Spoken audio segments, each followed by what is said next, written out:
Well, everyone, we are almost at the release of one of the most highly anticipated movies of the summer. That is, of course, Transformers.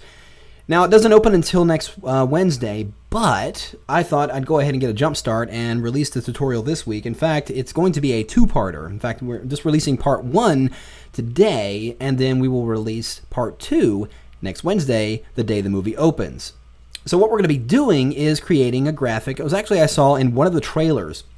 It was very cool, had the Decepticon logo, and it had it all broken up, and then there were some fragments that were kind of scattered around it. And we're going to create that from scratch right here in Photoshop, and we're going to utilize some of the 3D features here in CS4 Extended. Now, you don't necessarily need CS4 Extended to be able to do this. I mean, to do the 3D stuff, yes, but you can fake it to some degree, so you might want to watch it through just to get an idea of where you can place these sort of things.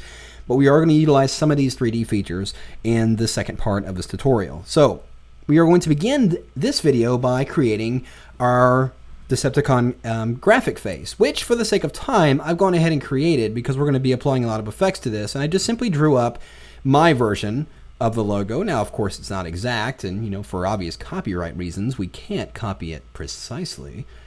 But you get the idea. It's a very good representation of the logo, and it's just simply a grayscale graphic with some transparency. It's got some areas that are knocked out here. And what we're going to be doing is, like I mentioned, creating a kind of scattered, like a broken up metal look, just kind of a scattered look to it.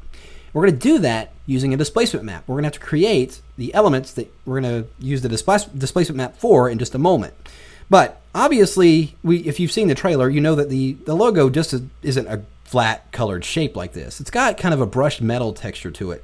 And I'm going to use, actually, I've used this one once before, this stock image of this scratched metal that I got. Got it from Fotolia.com. And it's just a straight texture of some scratched metal. Let's take that, and I'm going to take it and drag and drop it into this working file here. Now, obviously, it came in very, very big, so I'm going to press Command-T to invoke the free transform, and then I'm going to press Command-0.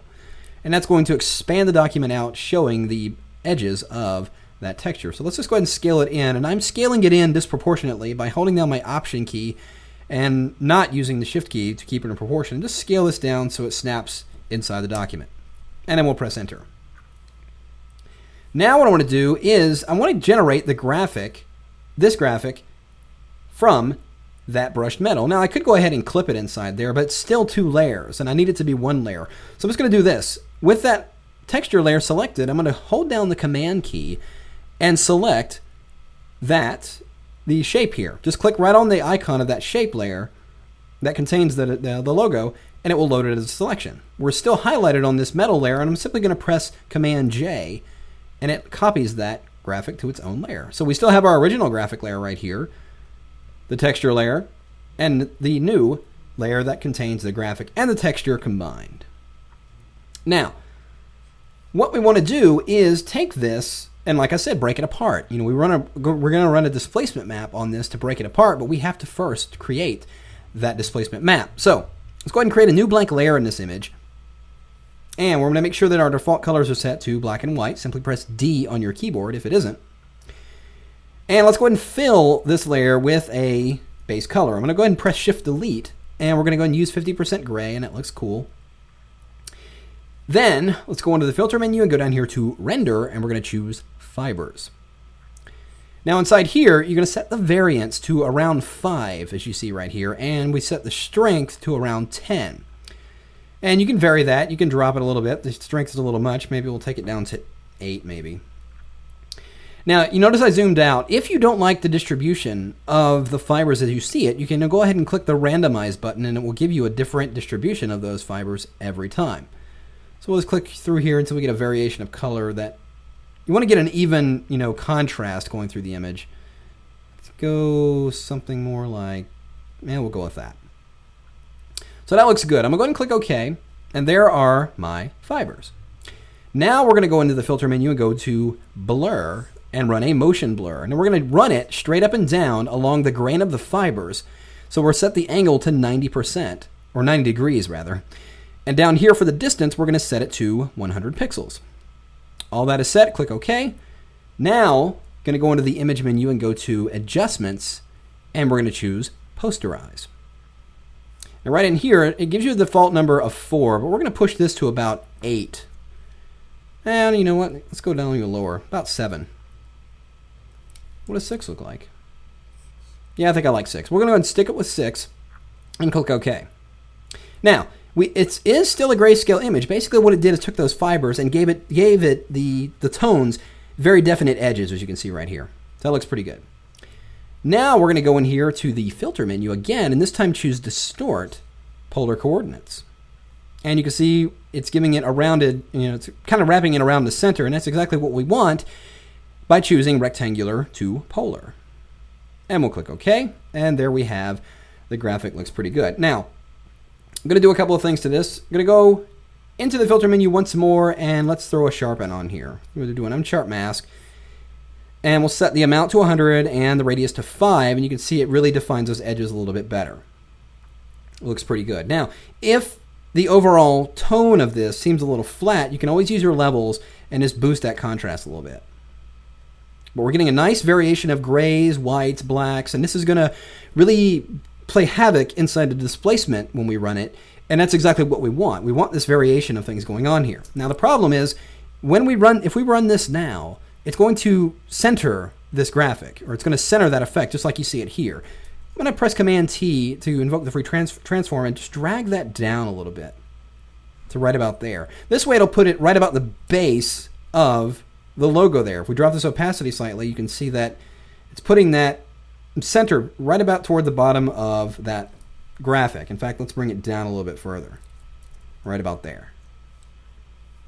Let's bring that back up. All right, so now we've got the graphic place, everything's set. Let's go into File menu and choose Save As. Now inside here, we want to save this as a separate flat image that we can apply as a displacement map.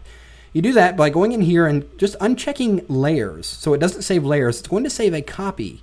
So basically, by unchecking layers and making sure that as a copy is checked on, it's going to flatten the image and save it as a flattened file, all from within this window. So on the desktop, let's call it that, PSD file, save. You notice we still have all our layers, but now we have this flattened version right on our desktop. So now we can turn off this graphic. We still need this, so don't throw this away. Even though you've used this to create your displacement map, we're still going to need that in just a moment. Select the graphic element here with the brushed metal texture and everything, and we're going to go under the filter menu once more, Distort, Displace, and you're going to give this a really big setting. In fact, depending on the size of graphic you're working with, I would experiment with these numbers. I'm going to go ahead and leave these set to the horizontal and vertical scale set to 25. Displacement map, stretch to fit, and the undefined areas just leave to wrap around.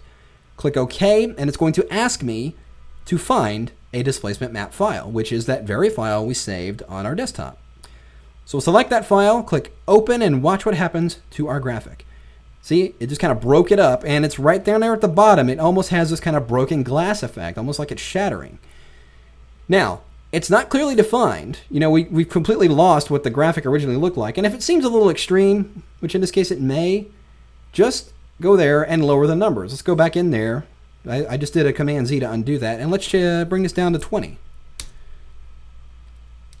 Again, select that file, and there it looks a little bit better. It's not quite as chaotic. Now, as I mentioned, it's not really all that defined. That's where our original layer comes in that we created the displacement map from. Turn that on, and go ahead and clip it inside of that graphic layer. I'm going to hold down my Option key and just click in between those layers and clip it inside there. And then change the blend mode from normal to soft light. And you'll notice the difference. It's defining those cracks a little bit better based on that same placement of the displacement map. So that graphic is really getting broken up. Now what we're going to do is select both of these layers. In fact, let's go ahead and combine these. That's already done. Let's combine them by pressing Command-E. And then we're going to go into the 3D menu and choose New 3D Postcard from Layer. And it's going to go ahead and turn it into a 3D layer, which means we can take our 3D tools and maneuver this in 3D space. And this is going to be helpful for the next step of this graphic, which is going to be part 2, where we take part of this element and break it apart even more, and then put it in more 3D space to create a much more scattered, like it's really breaking apart and there are pieces flying all around all in 3D. So that will be part 2 on the release day of the movie, which is June 24th, next Wednesday. So hope you enjoyed this up till now, and we will complete this project on that day.